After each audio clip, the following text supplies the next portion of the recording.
Shit's been exhausting.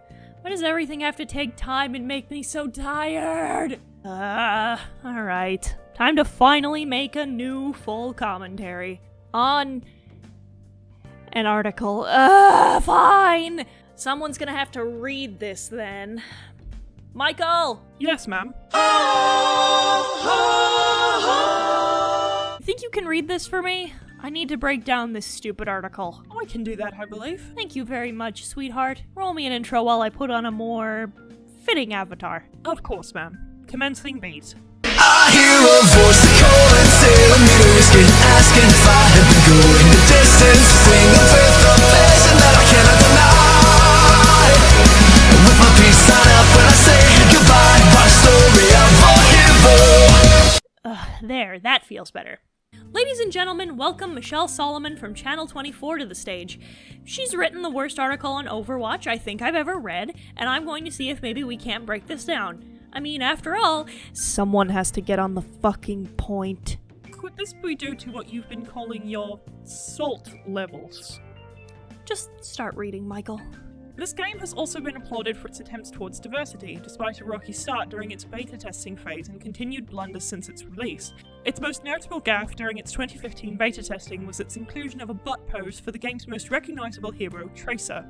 In this victory pose, Tracer is seen looking over her shoulder with her butt on prominent display, sexualising the English hero now seen on all of Overwatch's game boxes. Oh yeah, the butt pose. The thing that was one person's issue that blew up so monumentally that Blizzard changed it to shut the fucking forum up. God, I'm so tired of people talking about this like it matters. If it's anything, it's an issue with the opposite side, because anti-censorship people made it for a bigger deal than it needed to be. I'm gonna skip down a little bit because they actually give the dev team props for changing it and for making more diverse body types. Since its release, Overwatch has increasingly evolved in its attempt to be more inclusive, but the developers still trip themselves up on matters of representation and cultural appropriation. The most glaring screw-up the team has made regarding race concerns Doomfist, a black Nigerian man who was released as playable hero and member of Overwatch Universe in July of 2017. Doomfist is the first and only playable black hero, which is laudable. How did you fuck this up? He's been in the game since launch! The good frog's son is right there! But his inclusion is also deeply problematic because he is a villain associated with the criminal syndicate Talon, and his philosophy is centered on conflict as a measure of strength and superiority. In fact, Doomfist's catchphrase is, "Only through conflict do we evolve." I hate this fucking mentality so much! Look, I get it to a certain extent. It's not cool to turn black people into stereotypes, but what about this is racially motivated? Akande's character is that he's an intelligent anarchist. I don't get it. Am I missing something? Is there a stereotype I'm not seeing? Or are you just straight up saying black people are not allowed to be antagonists? Other heroes of colour have also been flagged as problematic, particularly Farah and Symmetra. Farah is identified as an Egyptian woman, but any efforts made to link her to her heritage are limited, and for some bizarre reason, the Overwatch developers included a Native American-styled skin for her to be purchased in-game. This was met with criticism that Blizzard sees brown people as interchangeable. Oh, so we're gonna do this. Okay, I can break this in a few different ways. First, let's see who else have skins that don't correspond to their ethnicity.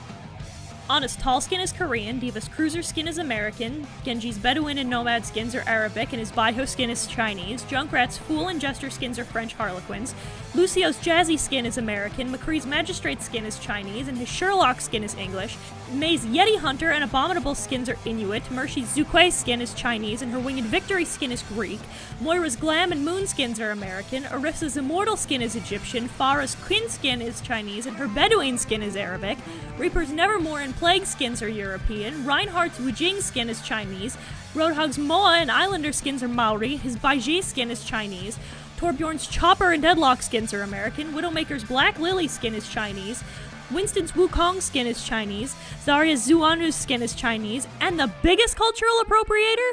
Zenyatta. Jinyatta and Ifrit skins are Islamic, Sunyatta and Ra skins are Egyptian, and Sanzang is Chinese.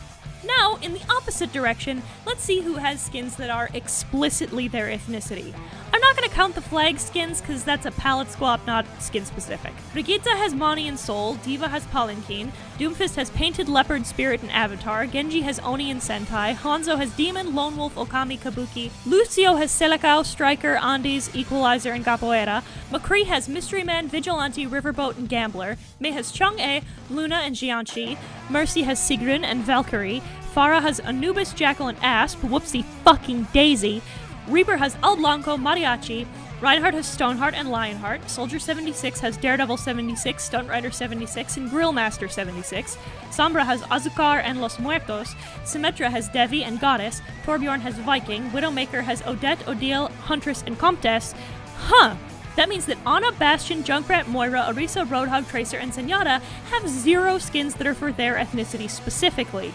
Now, ways to link her to her heritage are limited. Well, there's her 3 Egyptian-themed skins that I've already talked about, her hieroglyph, scarab, statue, stone, tattoo, wedgeot, and wing sprays. There's her lines at Temple of Anubis. We're in my home now. I lost many good soldiers here. There's the, oh, I don't know, fucking Eye of Horus tattoo on her face, and the fact that her suit is a falcon, you idiot! Now for the native skins, there's a lot of questioning, but as far as I'm concerned, it's because she's mixed race. There's not a lot to go on with this theory. Granted, there's only Anna's newborn spray that depicts a man that looks an awful lot like a First Nation gent. Thank you, good night! I believe you might be spending too much time with Sabone. Why? That was what you would refer to as, plus ultra? Just read the fucking article, Michael. Similarly, Symmetra's ties to her Hindu nationality are limited to a highly sexualized skin of the Hindu goddess Devi, which saw religious leaders incensed at the depiction.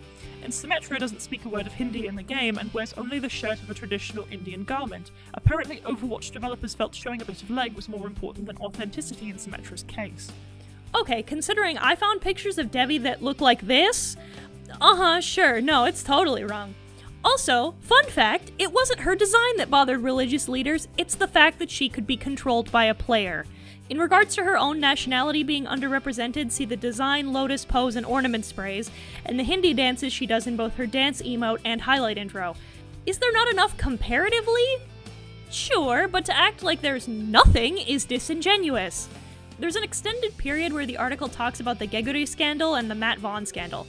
I can really only agree, since what happened to Geguri was fucked up, and Matt Vaughn wants to say that he's not a racist, despite saying the N-word repeatedly for about 30 seconds after he gets sniped like a bitch.